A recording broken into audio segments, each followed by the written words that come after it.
welcome, everyone. Welcome to another edition of Remixing Politics and Culture with me, your host, Pam. I am a public relations and marketing professional with a passion for social justice, voter advocacy, and culture. And tonight, we're going to have a town hall because why not? Everything else is going crazy, so we might as well um, talk about all the things that are happening and how we're going to survive, maybe even thrive through this difficult, crazy time. For those of us looking forward to retirement in the not so distant future, me, our 401ks are now being called 201ks. And they've been decimated by that ill-conceived tariff plan that sent the stock market and global markets into a free fall. The dollar is falling. Our faithful allies and trading partners have shunned us. Canada has disassociated with us, and they're now forging their own path with European countries. In other words, our reputation and moniker of being the leader of the free world is no more, thanks to good old Donald Trump. Meanwhile, after he blew up the stock market, he went and played golf with his Saudi friends and business partners. And at Mar-a-Lago, of course. And if that weren't enough, we had about 3 or 4 service men who were fallen due to a training accident in Lithuania. And he failed to stop playing golf at Mar-a-Lago, and he continued playing golf and did not bother to receive those servicemen who had lost their lives.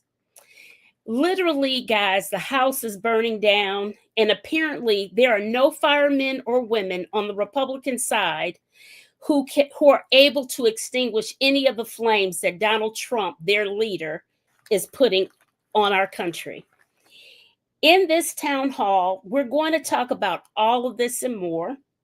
And what must we do to survive these times?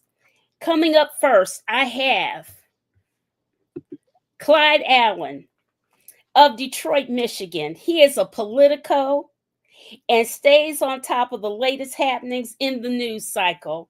He is affectionately known as the Senator. He is an entrepreneur, the owner of Pop's Place, a soul food fast food shop in Detroit, located at 13200 Dexter Avenue.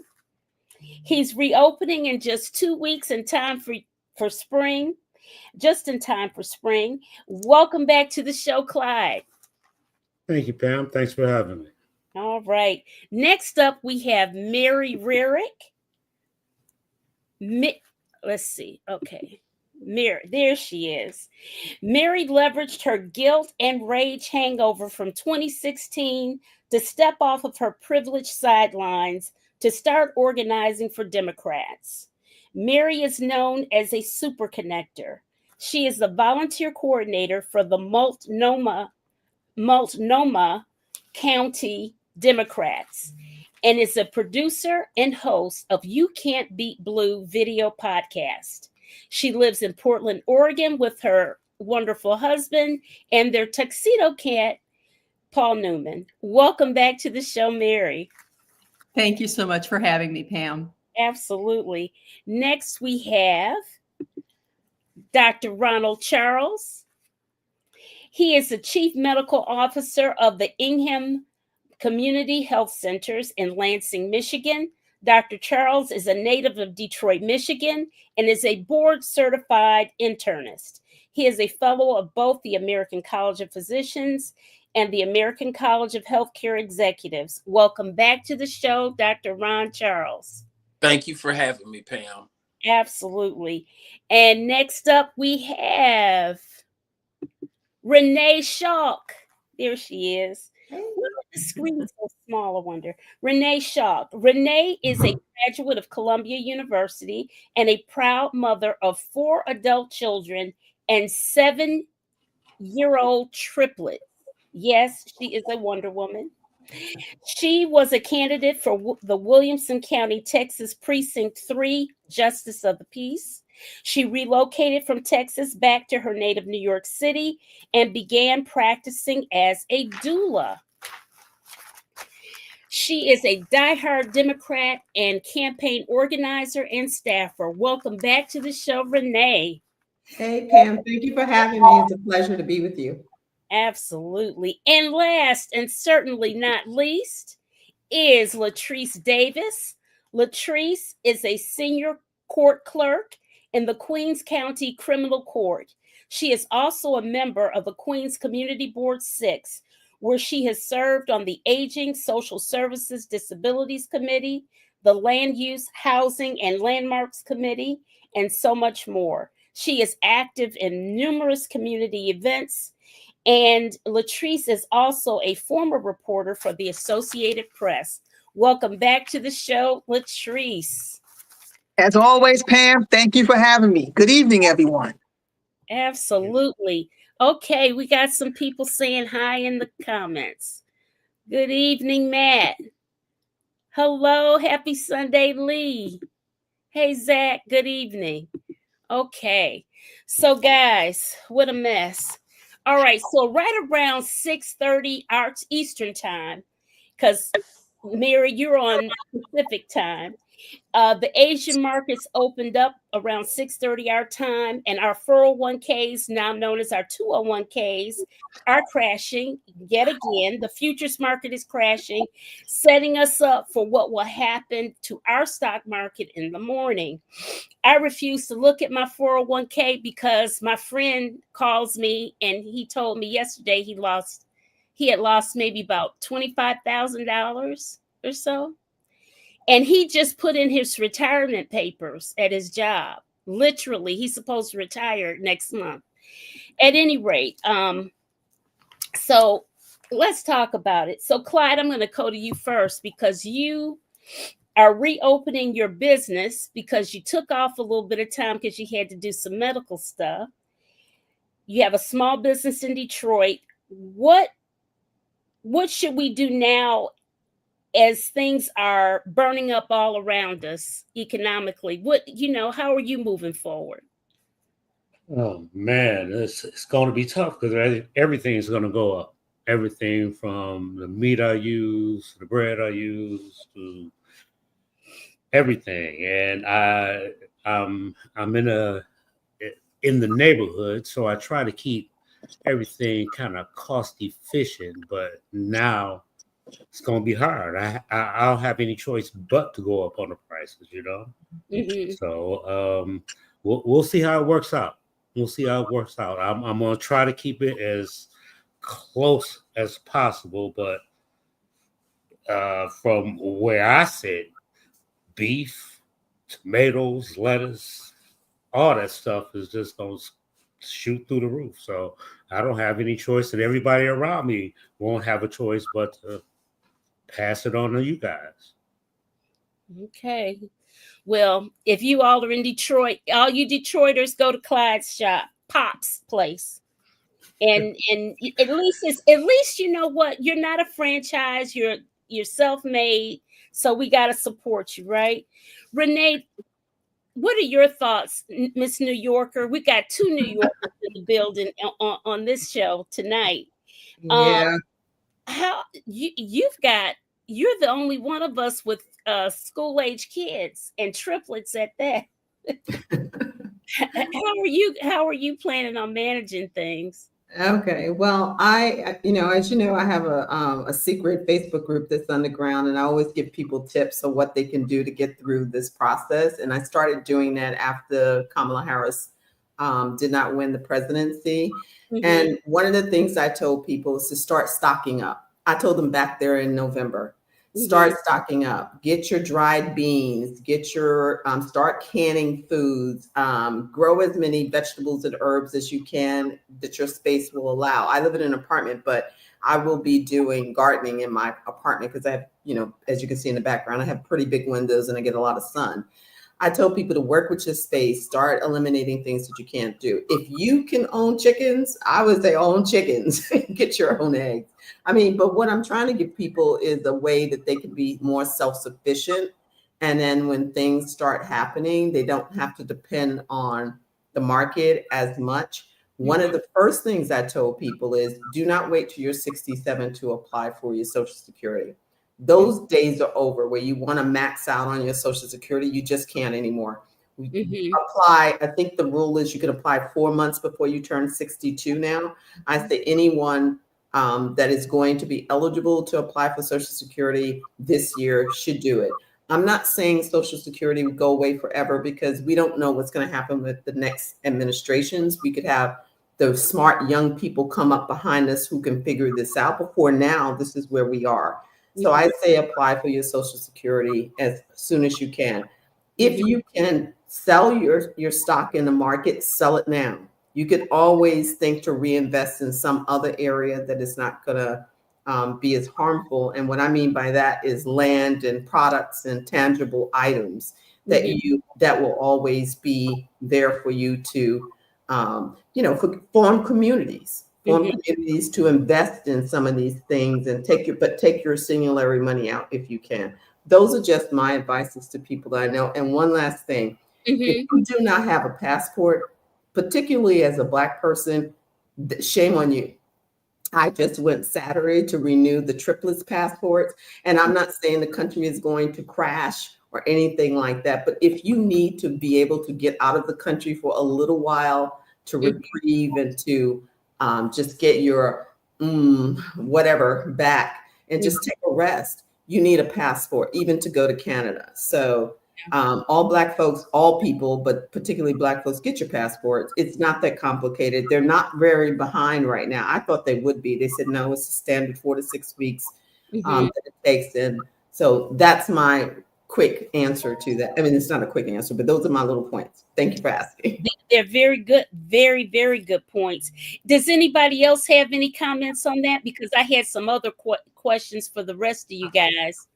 I do. Along with that, I think everybody should have some type of exit plan, no matter where you are, not to necessarily get out of the country, but to get away from where you are if a problem arises. Correct. Mine was Canada, but now we're messing with Canada. So I know.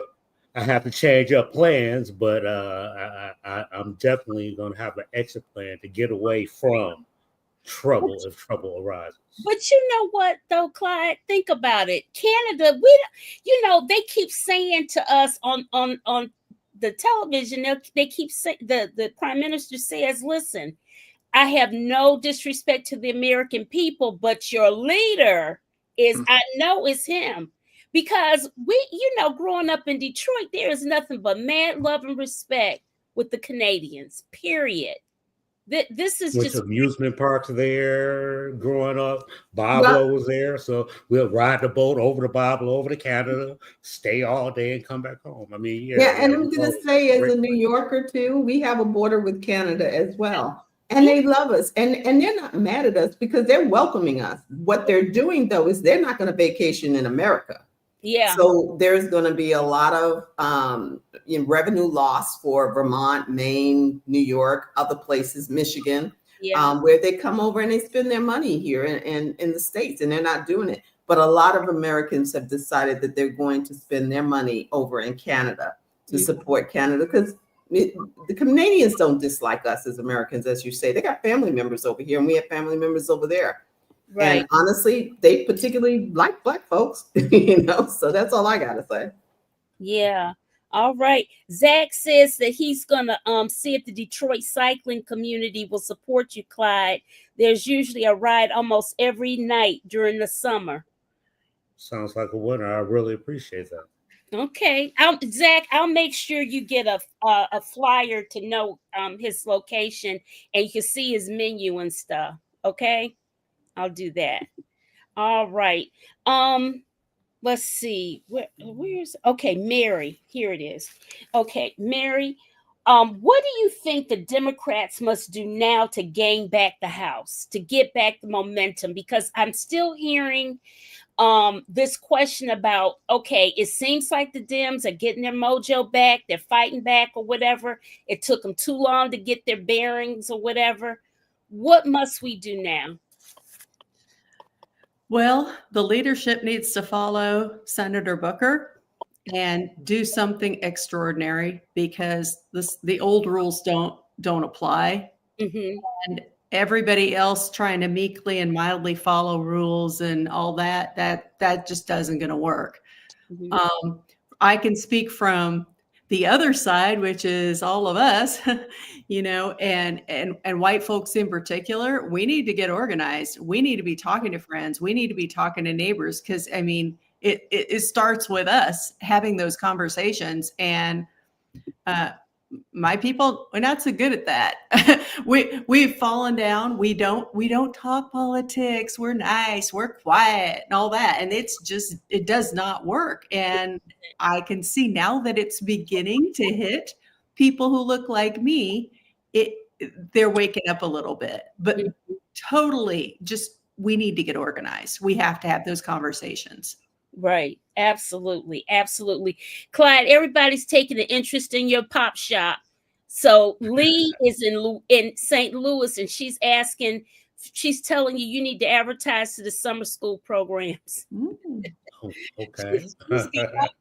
And listen, everybody wants to help you out. That's I appreciate that. Because I got a feeling it's going to be a little tough, but I think we're going to get by. And they were talking about the having chickens if you can. I got a whole lot on the side of my house. I'm going to have to do a whole garden this year, and hopefully that'll take some of the cost up. All right. All right. So Latrice, do you think that the Democrats can derive at a solid message to make the people have confidence in what they can do? Because I still see this a little bit of angst about people thinking, can they do it? Will they do it? Whatever. What do you think? Well, I think we're starting to see, flickers of hope. Yesterday's protest, I'll leave it to others to decide whether or not they were a success, but it seems like every time white people take a step forward, they take a step back.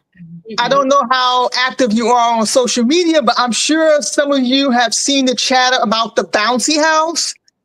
And I don't know about the okay, so basically it was a woman, she attended a protest in Florida, and she gave it a Yelp review.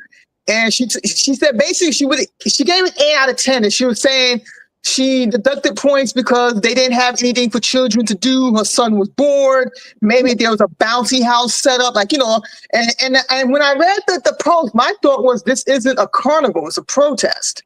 Right. So you're not meant to have fun.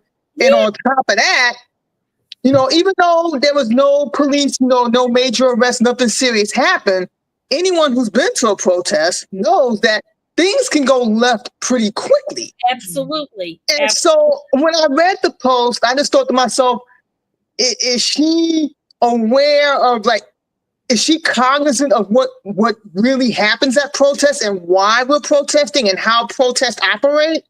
And I feel like at this point in April 2025, I'm just using myself as an example, we shouldn't be having conversations that basic. Right. We are way past that now. Yeah. I do think the Democrats, I appreciate what Cory Booker did with the filibuster and whatnot, but my thing is, okay, now what? I appreciate the physical, the physical sacrifice that involved, but okay, what's the plan afterward? I know a lot of people aren't happy with my senators, and I get that, but it's okay, well, what's the alternative? Do you have a better plan? Do you have a better idea? Okay, people saying, okay, Schumer needs to go. Okay, fine, get rid of him. Who are you replacing him with?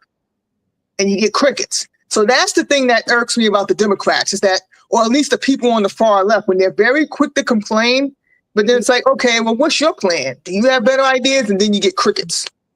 So I think there's still work to be done on that front, but I think we are seeing flickers of hope, because white people are realizing that, hey, Trump's actions don't just affect Black people and other people who are not white. It affects them as well, like the layoffs, shutting down the CDC and messing with Social Security and terrorizing the stock market with these tariffs.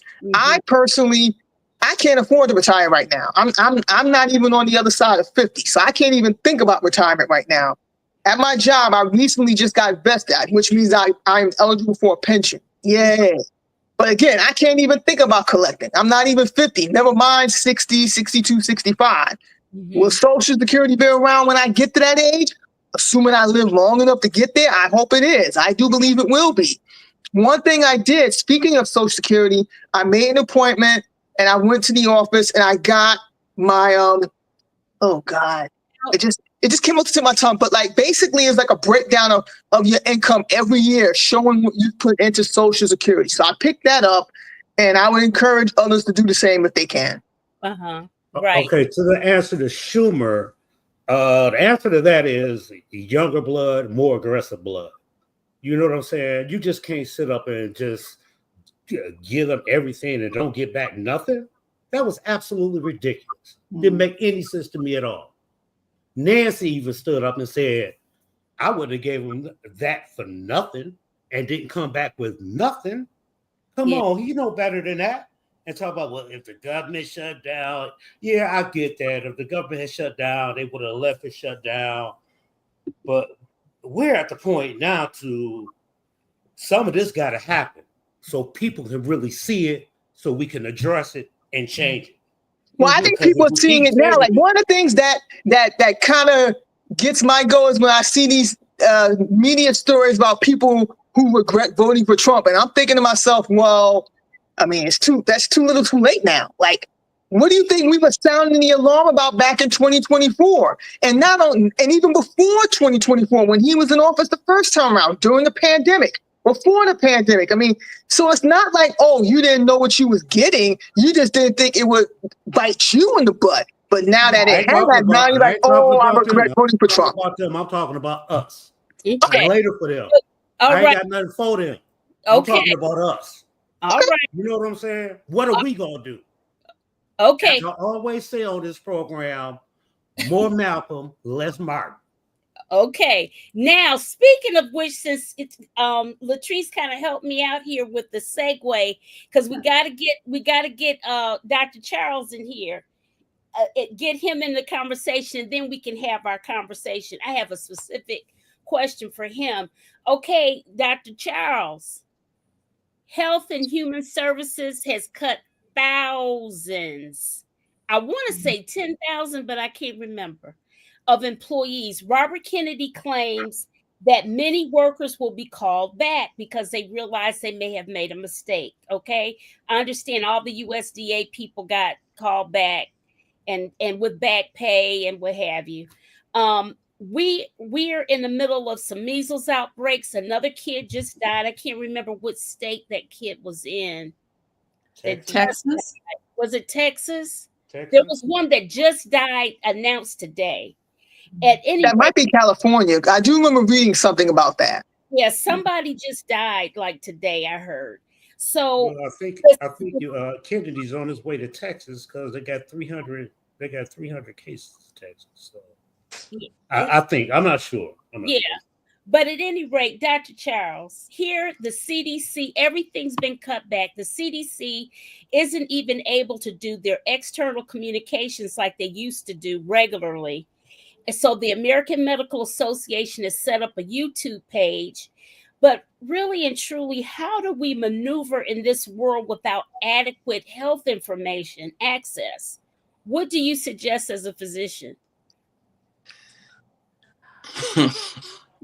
People need to listen to their physicians, listen to the professional organizations like the AMA, the American College of Physicians, the American Academy of Pediatrics, the American Board for Family Medicine. People need to listen to those professionals and take the lead from their recommendations, because presently we are not able to trust the information coming out from the agencies like the CDC and the FDA, because of the fact that we have those agencies have become politicized. Historically, they were never politicized. They were always nonpartisan positions, and even though you had people who were appointed to those positions, like director of the Human Services, they realized what their charge was, and they had experience. They had the educational background, the professional experience, lead those organizations. The present head of the HHS, which is Robert Kennedy Jr., does not have any credentials to hold those positions, as with most of the people in this administration. So you have to really turn to people who have had experience doing this work to um, be your guide. And that's regardless if you're talking about medicine, law enforcement, the military, etc. Trust people who have done the work. Right. Just like representation matters, so does experience. Right. Absolutely. Absolutely. Listen, I have a question for the doctor. What do you think of WHO? Because one of the things in our group, we start trying to get out information from WHO, and most people know is the World Health Organization, as opposed to relying on some of the White House websites or some of the agencies here. What is your thought on that, doctor? Thank you. Well, I would definitely I feel that people should turn to WHO, to WHO, or the World Health Organization, because they're not part of this whole political charade that's going on right now. So I think that if you hear information from them, you can kind of get that information. And this, I never thought I would say that we have to question our own organizations, governmental organizations, in terms of whether or not they're going to give us accurate and correct information, and they're going to put that accurate and correct information out into the atmosphere. But considering who is in office and who he is appointing to these positions, it is very scary times. Definitely. You know what, guys? Last week I did a show on the mental health aspects of this whole era that we're living in. And one of the things that I couldn't dig deep into because of the nature of some of the people that were on the show being affiliated with nonprofit organizations, we couldn't get into the nitty gritty of the politics of the matter, because they had to be careful with what they say and that type of thing. But I gotta say this. How many of you have heard of Dr. Bandy Lee? Dr. Bandy Lee. She is a psychiatrist. She was affiliated with Yale University, and she was the first psychiatrist to ring the alarm bell on Donald Trump back in 2017, I believe, when she saw him running and she says, "Oh my God, something's wrong with this man.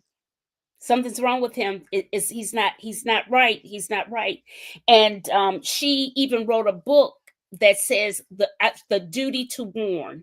And they got on her.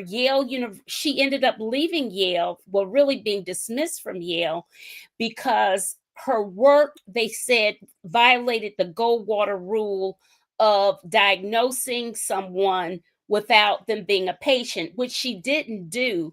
But she got a bunch of other psychiatrists to say the same, and it was a #1 best-selling book on the New York Times about the warning about Donald J. Trump. So now this whole behavior that she and these other psychiatrists described, of him just tearing up everything, that was just part of his psychological makeup. What's he doing now, Renee? Tear it up. It's chaos. That's what he wants. Chaos.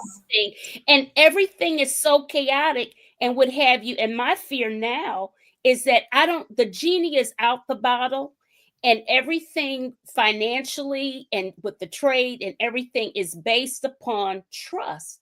So if you don't have the trust, I don't know if we can get back to where we were as leader of the free world. Will we be trusted, especially if he's still in office? Well, I would like to take a stab at that question. I think we can find our way back, but it's going to take time. Even though he's only been back in the White House for 2-3 months, the extent of the damage that he's inflicted is going to take years to repair. So it's not going to happen overnight. It's why we have to stay the course and be patient in terms of finding our way back. Like, okay, I'm sure some of you may have read in the paper about, he's targeting the Smithsonian, particularly the National Museum of African American History and Culture. And, I mean, when I heard about Kevin Young stepping down and resigning, it's unfortunate. I know him from his time at the Schomburg Center here in Harlem. And I'm a longtime donor. I'm a monthly donor to the museum, North Star Society member. I'm also a monthly member to ACLU, a Guardian of Liberty. So for me, I'm at that age where, no, I'm not going to be out in the streets protesting, but I'm in a position where I can financially help sustain these organizations who are willing to stand up to Trump, which the ACO has been doing for forever. The lawsuits take money, and the lawsuits take time to work their way through the courts, and we do have judges standing up to Trump. So I do think that's another flicker of light for us, that the courts is where Trump will ultimately have to answer for his actions, and not just Trump, but his inklings. I mean, his ilk, because I've always said, even if Trump were to drop dead tomorrow, our problems won't end there. This is bigger than Trump. We got to keep our eye on J.D. Vance. We have to keep our eye on the cabinet with the signal story with the defense secretary. It's like, that was beyond incompetent what happened. And the fact that there has yet to be any accountability, again, it's one of the reasons why it's going to take years for us to fix things. Were you saying something before? I would like to kind of take a spiritual look at this administration and that person in office. I refuse to say his name. I try not to say his name. But Jesus said that we only have 2 commandments, because you humans couldn't follow 10. So Jesus decided to give you just 2, because if you follow those 2, you'll follow the other 10. And that was that we are supposed to love God and love our neighbors as ourselves. I don't think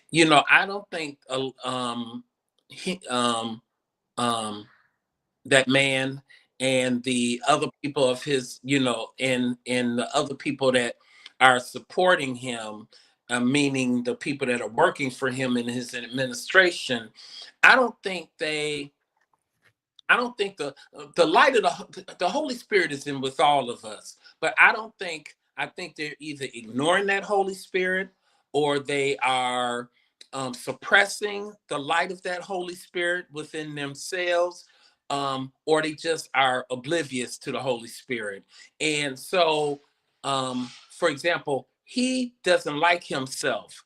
Therefore, he can't love himself. Therefore, he can't like or love others. So you have to if you don't like or love yourself, how are you going to like or love anybody else? So therefore, how can he do anything that's going to be beneficial for somebody else? Because all he can see, his light is so dim within him that all he can think about is himself. And that's the way I look at it. And I'm just trying to do what I can to make the world a better place, because I can't affect his behavior, but I can affect my behavior, and I can do things to educate people, to make people more aware of how of what they should be doing, and try to hold myself up as an example of behavior that should be emulated. Well, you're coming very much from a spiritual standpoint, but what I feel, Ron, is that he really is a sick man. He's sick. He's sick. I mean, he is sick, Clyde. Come on. We have to keep this real. Those people are pure evil. Stop. Those people are so evil. The cruelty is the point. Yeah. When they taking food out of the mouths of babies, when they don't care if you or me die, that's why I had to go. I had to close my shop. I had to have some medical stuff done, but I had to rush to get it done because I didn't know if my health care was going to be there. And if my health care wasn't there, I wouldn't have survived. The evilness is the point. And they don't care about nobody but themselves. The rich people, if you ain't got so much money in your bank account, you do not matter to them at all, period. And I have to co-sign what Clyde just said. I have to co-sign that because, again, when you like you mentioned healthcare, like, okay, for years when Obama was in the White House and he was able to put the Affordable Care Act into action, you know, they're always talking about how they want to get rid of Obamacare. But yet when you ask them what's their alternative plan, you get crickets. So as Clyde just said, the cruelty is the point. They don't care about anyone who doesn't look or think like them. And here's the kicker. Like when I see these videos about black people supporting Trump don't care about them either. They're just a means to an end. They're a tool of convenience. As soon as he gets what he wants from them, they're going to be cast aside. And I don't know how they don't see that, but they don't. But that's about Latinos for Trump. Well, I want to ask Mary a question, because Mary, in my group, I have many allies like yourself. And so I have conversations with them about how they feel about the protests that are going on and not seeing the 92% turnout, because I'm going to tell you, I'm not taking my brown round out there for nothing. And a lot of the 92% have decided that we're going to sit these protests out, because if we show up in mass numbers, then that gives Trumpster a reason to do martial law. And so I'm just wondering, how do y'all feel about it? Do y'all think about it? Are you empathizing with us that we're not going out there, quote, risking it for the biscuit? Because I'm just not going to do it. I think Trumpster has tried to put this whole country into PTSD. Black folks have been suffering for something called PTSS for the longest time, post-traumatic slavery syndrome. And so we've been out there in the trenches, and we're just, at this point, we just don't see that we're breaking anyway. And it's time for you guys to be out there and do this. So I'm going to leave it with you. I have plenty of people like you, and thank you for being an ally and supporting us, because we can't do it without you. That's right it. on. Yeah. I agree with you 100%, Renee. You stay home. Stay home. If you want to stay home, please stay home. In fact, I just fully support it. It's time for us to stand up. It's about time, right? It's past time. It's way past time. If we would have stood with y'all back then, we wouldn't be dealing with this now. But we sat home then. We did nothing then, because we thought our proximity to power would protect us. We thought that. White women thought that their proximity to power would protect us. And that is the problem. And I see my role as speaking to white women. Well, you know, Fennell Norton, Pam. Yes. Yeah. Fennell's my best friend. And Fennell said, she's the one who talked me into getting onto TikTok, because 3 years ago, I'm like, I don't want to go there. My role is to support Black women and elevate their voices. Black folks, I need to elevate their voices. And she said, Mary, some people can't hear it from somebody who looks like me. People need to hear it something when it comes from you. And to the doctor's point, you know, about listening to your doctor and listening, people trust and have relationships, and they trust certain people, and they will hear things from certain people.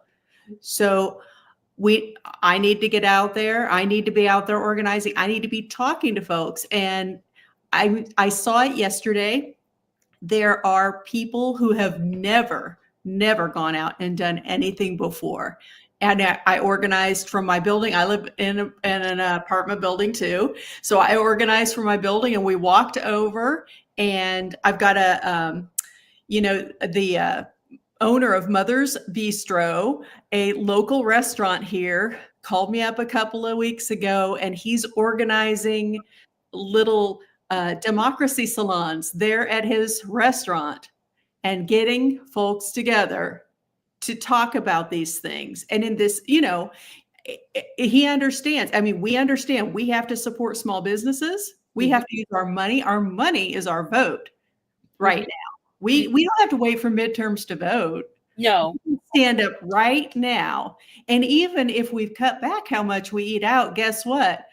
We know where we're going, right? We know where we're going in Portland, Oregon, to the people who have supported us, and we're going to support them and help them through this difficult time. But Portland, Oregon, you all saw it on the news, right? In 2020, they tried to make an example of us. Mm-hmm. And when you saw agitators here, I wanted to follow up and ask about that. How are things out there in Portland? I remember specifically the clash of the butting of heads with Trump and Mayor Ted Wheeler. Is he still in office? He is not in office. Keith Wilson's in office now. It feels very different now. Also, in what way? In a good way or a bad way?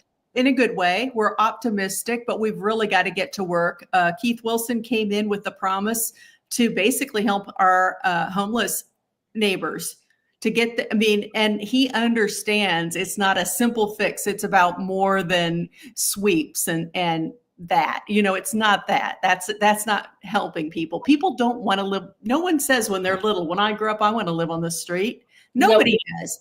Nobody does. That could be me. That could be my children. That could be my family. So he has a really good approach. The other thing is this, if you notice, we're not having the same sort of thing that you saw before, because there's a certain segment, I'm just going to say, racists, white nationalists, who are being shipped in here, who were coming in here and causing trouble, right? And it's a very fine line, as you know, to someone who looks like me needs to stand in the way, put my body in the way. This is my assignment, is to stand in the way. And if I see something, because I can use this, right? I can use this privilege. That being said, there was no problems that went on yesterday. Perfectly peaceful, perfectly fine. Predominantly white folks, but you know what? That's Portland, Oregon too. No, I was going to say it is predominantly Caucasian. I want to shift the subject just a little bit, because I mentioned, when I introduced Renee, I mentioned her school for a purpose, because she went to Columbia University, and Columbia was fined, I can't remember, was it 40 million, 400 million? 400 million. Right. And so allegedly Trump, Renee, had some kind of deal way back in the day, because he has the memory of an elephant, and he got snubbed by Columbia on a real estate deal, and he made sure that Columbia felt the screws, because they think that, it's always a retribution. It's always something that went against him. And then Columbia, as well as Johns Hopkins, who else? I saw another very prominent school. The young lady that got picked up off the street and kidnapped. Oh, that was in Massachusetts. That's Tufts University. All of these premier schools, these kids are getting picked up and raided. University of Michigan, before we started the show, they just got a couple of kids that are international students. They're perfectly legally here. So I'm trying to figure out, are you getting any communication from your alma mater about what the heck is going on? What's happening? I'm curious about this whole college thing, about being stripped of their money.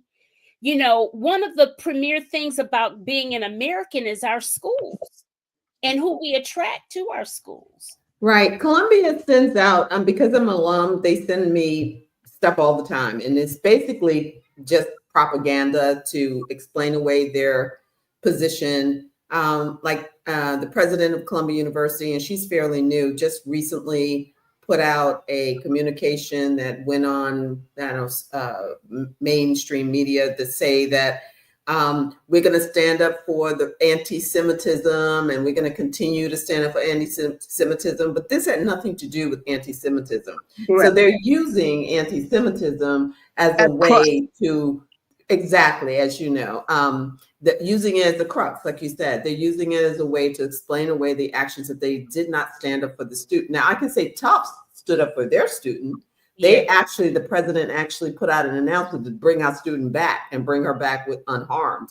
But they made no mention of any of this stuff. Columbia made no mention of any of the remarks that they made this president about Khalil. They didn't talk about him at all. They didn't talk about how he shouldn't have been snatched off the street and blah, blah, blah, blah. They did none of that. So my thing is, I want a refund, first of all, because all the stuff that they taught me when I went to school, me and my husband at the time, we used to do protests all the time about how against the treatment of Palestinians in the West Bank and blah, blah, blah, blah, blah. And we fought for union rights, and we never got picked up by ICE or disappeared or anything like that. So for me, it seems really weird that this school at this particular time and era has all of a sudden did 180-degree and not supporting organizers or people who want to protest. That's what they teach you in school, to be free thinkers, to fight for the underprivileged and all of that. That's their whole job, to get you to think outside the box. Well, anyway, all I can say is that, yeah, there was a $400 million land deal that Columbia didn't allow Trumpster to have back in the day. And so for some reason, but Columbia can absorb that 400 million. That's why I don't understand why they bent the knee. So don't pay him 100 million. You have plenty of more money. They have endowments. They have all kinds of things. That $400 million is probably like us spending $50 or $100. They won't miss it. Yeah, but you know what? Now that the stock market is tanking, do you remember what happened when Madoff's Ponzi scheme went down? I remember my eldest daughter went to Vassar, and because of the Madoff situation and how they had invested money, they lost a lot of money, and she wasn't able to come. They didn't bring her back on campus to teach these summer writing programs. So, but look, even though they may have the money, a lot of that money is invested and tied up, and look at the stock market, it's tanking. I agree with you, but Columbia is not a new school. They've been around since 1754. One of the oldest schools. So they got old money. Yeah, and they got deep pockets. They're billionaires. They're richer than Elon. I'm just going to tell you. Yeah. Columbia University has more money than Elon, but they're an institution, so you can't really say they're the richest person in the world. Right. But they have more money than Elon. They could have absorbed that $400 million to protect their student, but they chose not to, because like some of these law firms who bent the knee, they figure it would be a quick fix to easily not have to deal with him. And still, he's still holding the $400 million from them. They got nothing. Just like Schumer got nothing. It's just like a parent who doesn't discipline their child well. And I feel like we've done that here. We just have not disciplined anybody well at all. We've not disciplined him. And we look so stupid to have taken on a person who is a grifter. I mean, he's making money at the taxpayer's expense still. This is why, not to interrupt you, Pam, but like when he was convicted and only to be sentenced to an unconditional discharge, I saw that, and I still see it. And again, I'm just speaking for myself and myself only, as a huge slap in the face to the work that Letitia James did in bringing the case forward. It's just kind of like, okay, we know he did this. He was found guilty in a court of law where they brought evidence and all you're giving him is an unconditional discharge. I mean, it's like when he said about shooting somebody on Fifth Avenue and getting away with it, it's like, well, was he wrong? No, he I mean, wasn't. it sends letting him off the hook like that. I said it before and I'll say it again. It set a dangerous precedent, and I'm not surprised that what we're seeing now playing out is what's playing out right now. Yeah, And it's going to continue to do so. When the I'll Supreme make Court one tells quick you you point can't do about. anything wrong. Yeah, I'm going to make one quick point about the New York case. He's still a 34 count felon. yes. Regardless of whether he served any time or not, he can never erase that. So this is the thing about Columbia and why it's Columbia, because he could go on off to other schools too. He has a bone to pick with New York City. We're the only place that's ever held him accountable for something. He may Because not he's have always gotten, knew for what he was. That's why.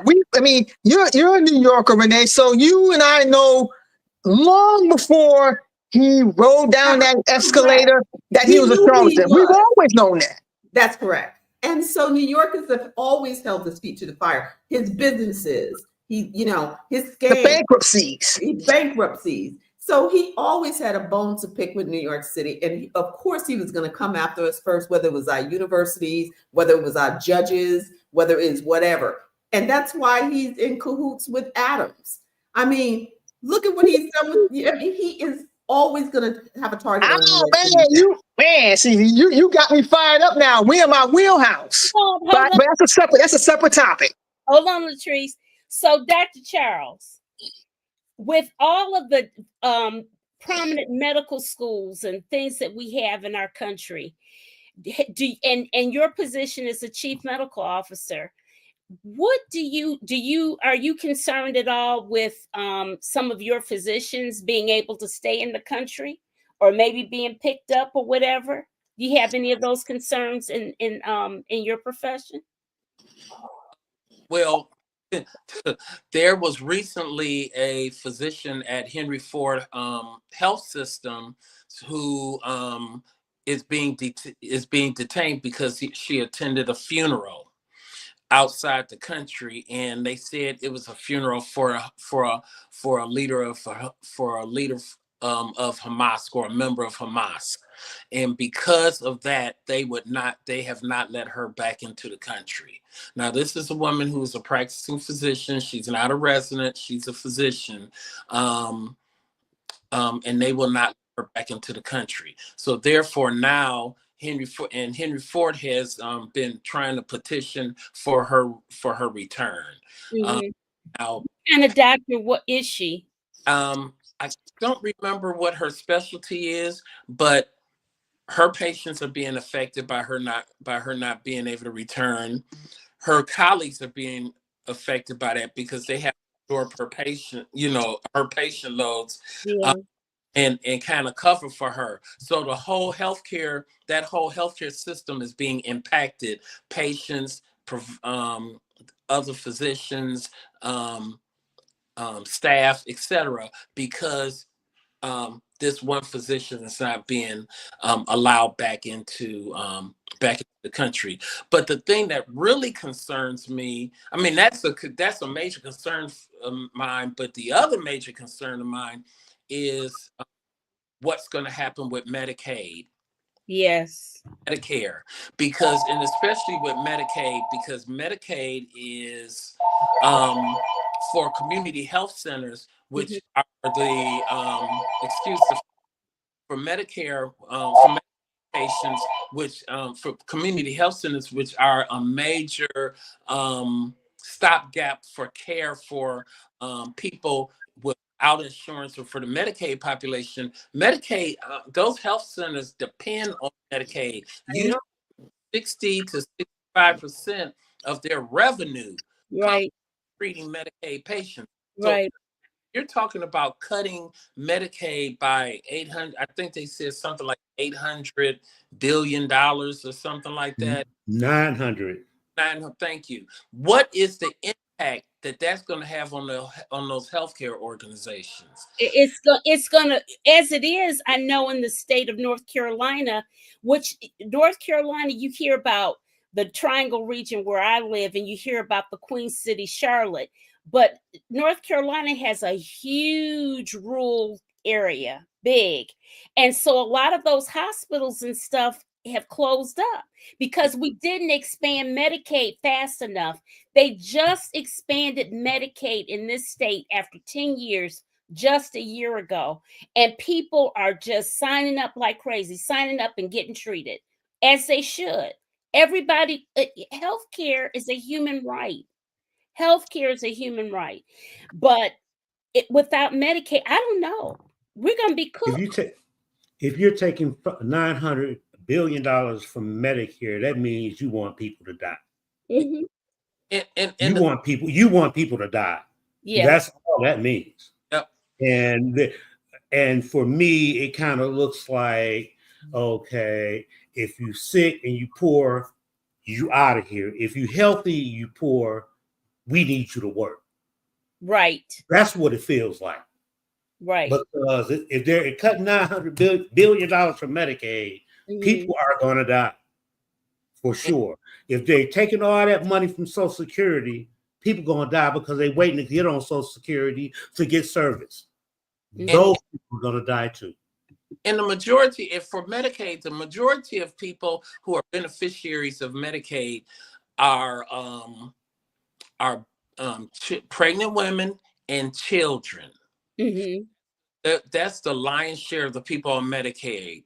Now, there's another population on Medicaid that are more adults called the age-line disabled population. Those are who can't work because they have maybe some type of chronic illness that doesn't allow them to, or they are suffering from severe mental illness, which does not allow them to work. So that's why they're on Medicaid. You have people in nursing homes, Medicaid. So there's a lot of other people. You have people, there's families who are middle-class families, but because their children have certain conditions, that qualifies them for Medicaid. So it is not, Medicaid is not just for quote unquote poor people. Exactly. People who have recognized the needs that either their health insurance don't cover or they just can't access health insurance. Yeah. Trust me, I realize that I got Obamacare. That's Medicaid. Even though I pay for it, it's still Medicaid. So trust me, I get it. But it's just becoming overwhelming how much you're starting to see how much these people don't care about anybody who's not in their tax bracket. Right. I mean, absolutely no regard at all. And then, and I know you look at the senators, and when she said my nickname is Senator, because a rolling joke around my house is I'm Senator Allen and I'm coming in hot. That's what it is. But watching all those senators, a lot of those guys are really just scared because they saw what Trump supporters would do, and they don't want those supporters coming after them. So they got to roll with it. They don't have a choice. So it's just so crazy right now. It's overwhelming. That's what it is. Yeah. Well, to your point, and I know I know that people, when I made the comment on the spiritual realm, but it comes back to all what we're talking about. Again, if somebody doesn't love themselves, they're not going to do what's in the best interest of people, and healthcare is in the best interest of people. A living wage is in the best interest of people. So many things that are going on that is happening within this administration is not in the best interest of people. And so therefore, if it's not in the best interest of people, it's in the worst interest of people, which equates to the aspect of evil that we were talking about. Because if you love people, you're going to do what's best you're going to try to do what's best for them. And if you're not, then that's where the evil intent comes in. You know what, Ron? I call him Ron, y'all, because we go back years. We went to high school together, y'all. But one thing that I learned and it bothered me so badly about healthcare in our country, is that we're the only wealthy country that does not have universal health care, which is insane. And the real reason that we don't have it is due to racism. The bottom line is due to racism, which I feel racism is a disease. And I mean, really and truly, you want to make some money, somebody figure out how to cure that disease, because that's just the stupidest disease ever. Well, our healthcare system, we're the only westernized healthcare system that bases insurance based upon employment. Think about it. Yeah. If you're rich, or if you're a person that has a real good job, you have real good insurance. You don't have a great job, then you don't have good insurance. Somehow we have to disconnect insurance to employment, and that's the only way we're going to be able to get to the point where everybody's going to have a level playing field in terms of healthcare. Somebody made this point earlier, and I'm a firm believer that healthcare is a right and not a privilege. And That's if it's right. a privilege, then everybody should have the same access to healthcare. Mm-hmm. And I'm just going to say too, I'm going to point out that Medicare is not a handout. People paid into Medicare. Mm-hmm. Oh, They yeah, paid for Medicare. Yes, And they paid for Social Security. So it's not like they giving people anything. You That's paid right. into it, and so they're just giving it back to you without interest. And then I'll make one last good point, and I'll let you everybody else have the floor. But I have faith, and what I'm saying is, I don't think he's going to win this. I'm talking about Trumpster, Elon, and their ilk and their people. Mm-hmm. I believe that people will stand up because, as an African American woman whose descendants have suffered through centuries of slavery, we're still here.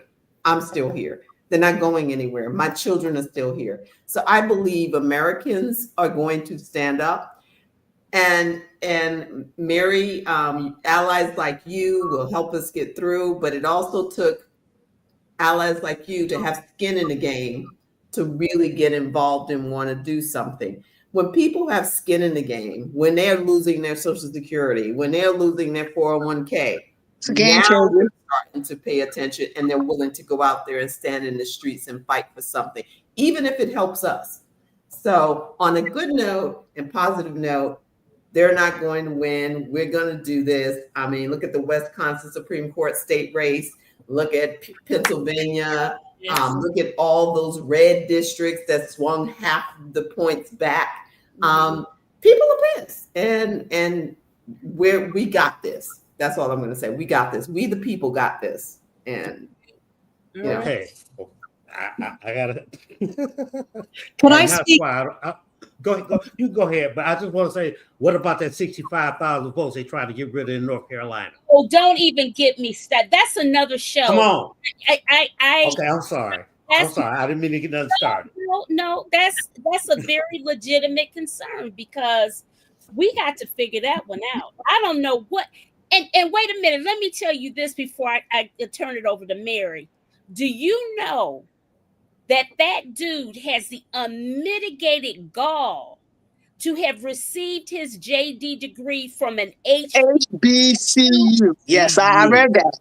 His law degree from North Carolina Central University, the same school that Dr. Bishop Barber went to, William Barber went to, the same school that some of our governors went to, and what have you. He went. I can't even think.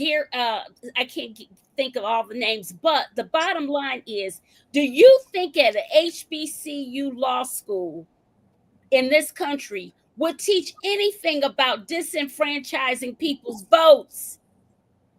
They would never. They would never do that. So I gotta say one thing to Mr. Clyde. Mr. Clyde, since you brought up North Carolina, I'm gonna say one thing. North Carolina would never have gotten Kamala over to win. So there's that. But the other thing I'm going to say too, it's the 20 million who voted for Biden who decided they weren't going to vote for Kamala. They just stayed home. It's the people that voted because of Palestine and voted third party or stayed home. It's those people who believe Trump, who are not necessarily MAGA, but they can see themselves voting for a Black woman. Black men, some of the Black men I know say, I'm not voting for a woman. I don't care what color she is. So it's a lot of everything else. North Carolina was not the only one, but yeah, you have a point about what happened to the 65,000. And my thing with the Black guys who wouldn't vote for a Black woman, who ran your household? How were you raised? What the? Oh God! I mean, okay, it's getting late, guys. Mary, go ahead, Mary. Well, I just wanted to go back to the senator's comment. See, now I'm going to call you the senator too. The senator's comment about the overwhelm, because that is real and that is intentional. And I was on a call with Oregon's Attorney General a couple of weeks ago, and he said something because people were asking questions about how do you know even where to file lawsuits, right? Because he came down with one on day one. They were prepared. There was a team and they were prepared. And he said, and it's really stuck with me, you got to remember to distinguish between the thunder and the lightning. The thunder and the lightning, because one of those can hurt you and the other is just noise and distraction. Wow. And it gives me hope to know that my Attorney General knows that, and he is making choices accordingly. And if we could all remind each other of that, I think it brings us a lot of hope. It does. Very, very nice, man. Very nice. Good one, Mary. Well, listen, on that note, are all minds and hearts clear at 9:07 p.m. on this Sunday?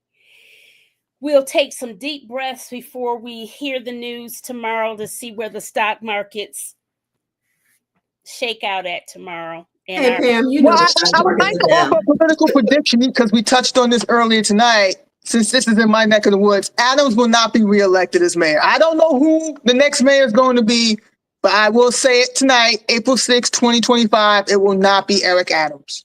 Yes. No, y'all better not hire him again. No.